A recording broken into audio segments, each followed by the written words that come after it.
Hi everyone, welcome back to the Evermore YouTube channel. It's Chris back with a match preview for Newcastle United's upcoming game down at Luton Town this weekend, Kenilworth Road. That's right, the stadium you've got to walk through a living room, I think, to get to. Fair play to Luton for getting to the Premier League, but I can't believe their stadium got past the Premier League standards, to be honest with you. But I'm not going to slag them off. I think they've been very decent so far this season. This is going to be a tough game for Newcastle United. We're going to get stuck right into this. Have a look at how we think the lads are going to line up, talk a little bit about the game as well, and hopefully talk a little bit about how Newcastle can get back to winning ways. Just before we do, a little reminder, as we always say, if you haven't already, click subscribe. I'd love you to come and join us. We're over 6,000 subs. You got us there for Christmas. Thank you so much for that early Christmas present, everybody. You're all legends. Room for you if you're just watching for the first time. Recommend us to family or friends. It's all free content, but if you do want to give a little bit back to the channel, there is an option there too for you to be a member, less than £2, and you get early access to videos. So smash whichever option suits you best. And let's get stuck in then. So, as we say, the disappointment of Chelsea, you got to put it behind you. The lads have got to put it behind you. It was disappointing. It was gutting, actually. I was devastated by it. I was more devastated by that than I was the Champions League, if I'm honest with you. The Champions League, I kind of got going for broke and trying to get to the knockout stages. Champions League or bust. But the Carabao Cup, I just felt like it was our time to win a trophy. It really felt like we had a good chance. It was disappointing to lose it. It just probably through really poor in-game management, which has to be better this weekend. Has to be better because going to Luton is not an easy task this season. We've seen Luton do some fantastic things and great performances against the likes of City, Liverpool, Arsenal. Already, this is not going to be an easy fixture at all for Newcastle. So, I'm not going to sit here and tell you we're going to rock up and batter them 5-0. I don't feel that confidence, and I don't think many of us should do either. I think it's going to be a really, really difficult game. Again, we're depleted with injuries. So this is how I think the lads are going to line up. Is this what Eddie's going to do? Probably not. But this is the lineup that me and Mark agreed with. So I've gone with Dubravka in goal. No Kieran Trippier, as you spotted in this. So I have a feeling that Eddie Howe will play him. And I love Eddie Howe. He walks on water, turns it to wine, and everything else. And Jesus goes to Eddie Howe for advice. But I wouldn't play Kieran Trippier, to be honest with you. I think his head is not right. He's making some serious errors that is costing us games.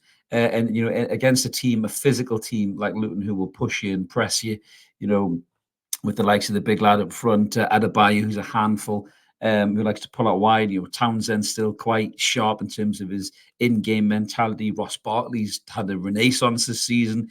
They are going to pull on Trippier if he's not right. And as good of a player as Trippier is, something is not working for Trippier, either mentally or physically, as people have talked about at length, including us. So for me, I'd take him out of this game and I would play Tino Livramento at right back. A back two of Lascelles and Byrne, excuse me, frog in my throat. Lascelles and Byrne. And as you noticed there, from cryostasis, I've thawed out Lewis Hall and put him in at left back. And he probably won't do that. But this would be a great game for Lewis Hall, I think, to come in and play that left back position in terms of in terms of Luton, in terms of the quality that they have. They've got some decent players, but if you look at the likes of Townsend, he's getting on a little bit. Bartley's also getting on a little bit. Nakambu can pull it wide. Marvelous Nakambu, what a name, by the way, absolutely amazing name. But I think if we had Lewis Hall tearing down the left hand side, making them defend more, and likewise Tino Livramento on the other side, I think we would push Luton back into their half and make them retreat defensively more than offensively. And I just think playing Lewis Hall there is a much smarter idea than playing Byrne out there and bringing Botman back into the defense. But it's all up to Eddie, and Eddie will decide, what's best. The midfield three, I think Eddie probably will go with this. Louis Miley, Bruno, and Longstaff. I think Joe Linton is still nursing this injury, and we don't need to rush him back. Same with Fabian Schär in the back four there. Joe Linton, knowing Joe Linton could be back. I think if Joe Linton's leg was hanging off, he'd whack some masking tape on and say, "I'm good to go, boss." But we need to start managing these players' fitness better. And with all due respect, a fixture like Luton away and then Forest after that on Boxing Day, I feel like these are two fixtures we can give these lads a few more weeks rest just to get themselves right. And that midfield three has done well. It's done decent. It played really well against Fulham when Joe Linton went off. Obviously, Miley getting his goal, Bruno pulling the strings. Very well against Chelsea, I thought. Bruno was excellent again. Miley was really good. Sean was okay. Didn't have a bad game, but didn't have a good game either.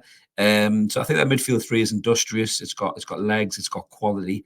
And I think that, midfield three could be a really good midfield three against Luton Town, who obviously, in terms of their midfield, like I say, Barkley has been fantastic, to be honest. In Townsend, Graft's hard as well. He's got that kind of experience. But, Ross Barkley himself, he's the man who gets on the ball and make things happen for Luton. And he has had a bit of a renaissance. He was written off quite a lot by us in the UK. I always liked Barkley as a player. I always just didn't feel he lived up to his potential. But he's gone into that Luton Town team and he looks like that kind of experienced veteran that drops down the leagues and just looks mint. Like John Joe Shelby did for us in the Championship. He kind of looks like that, and he still has quality, Barkley. And I think it'll be an interesting battle between him and Bruno. But Barkley does have the tendency to lose his head a little bit, and I think Bruno will try and give him a little bit of the needle to wind him up, and that'll be an interesting battle. But the front three, Anthony Gordon was obviously off injured after a sickening challenge by Caicedo, but I think he'll shake that off.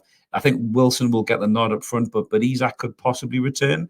Again, he's got this groin injury, but again with Isak, because he seems to be perpetually injured this season, I'd happily rest Isak, to be fair, give him 10, 15, 20 minutes at the end of the game if needed, and start with Callum.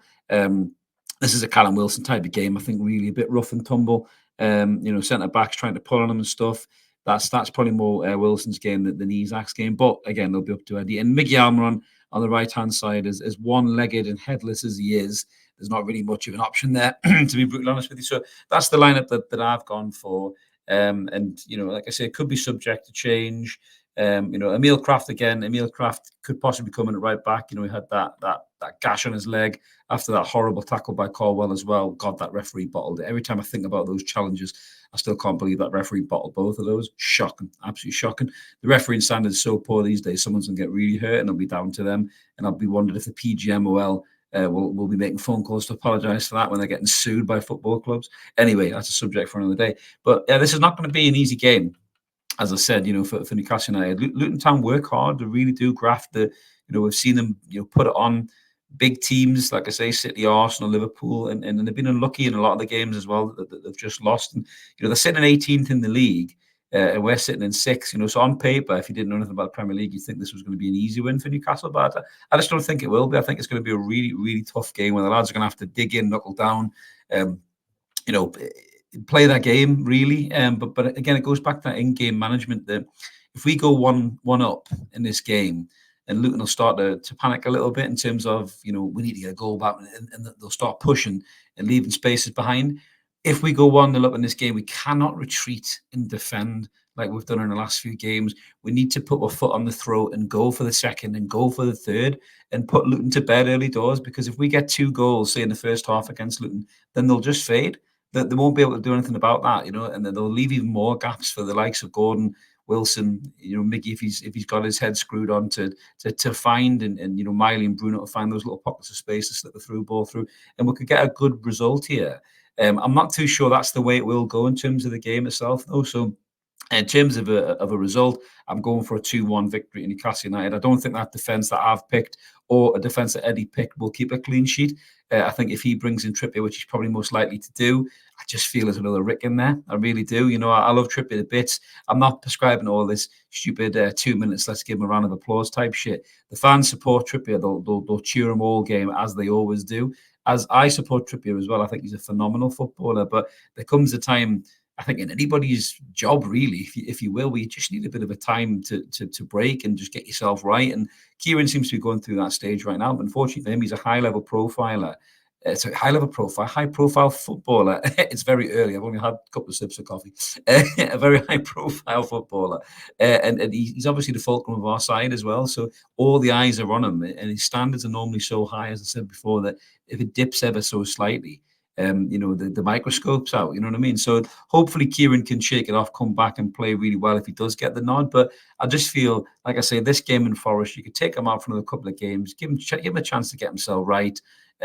Play Tino, play Lewis Hall, give those lads a couple of games together back to back to see how they do in the full back positions, and then January cannot come soon enough to add some quality to our squad. I mean, the 11 isn't too bad, that 11 I've just pulled up there. But when you bring in people like Matt Ritchie off the bench, I know I've seen some of the comments, Matt Ritchie did all right. He's fucking ancient, man. He shouldn't be anywhere near this squad in the Premier League in 2023. Excuse me, he shouldn't be anywhere near the squad We should have upgraded him ages ago. We should have said, thanks, Matt. See you later, off you pop. Or made him a coach, player coach or something like that. Because he seems to have a little bit of that in him, to be fair to him. But we need quality in this squad. We need depth in this squad. We should be having quality players on the right-hand side who aren't one-legged and headless like Mickey, and he should be on the bench to come on as an option to run at tired legs. That's the kind of standard of upgrade I'm talking about. So January cannot come soon enough, but hopefully Newcastle United can get a couple of back-to-back wins, starting with Kenilworth Road on Saturday at 3 o'clock. So let us know what you guys think in the comments below about the lineup, how you think the game's going to go. We always do our best to reply to you. If you smash a comment and then take the time, we always try and take the time to reply too. As I mentioned at the start, if you haven't already, please click subscribe. I'd love you to come join us. We're over 6,000 subs, loads of content and ever more, match previews that you've just watched, transfer videos, the odd rant here and there off me. It's well worth doing. And if you want to give a little bit about the channel and help us bring you this brilliant content all the time, there is a members option down there for less than £2 a month, and you get early access to all those videos. So have a great Christmas, whatever you're doing, everybody, and let's hope the lads can bring a nice gift of 3 points away to Luton on Saturday. See you later, everyone. Cheers. Bye.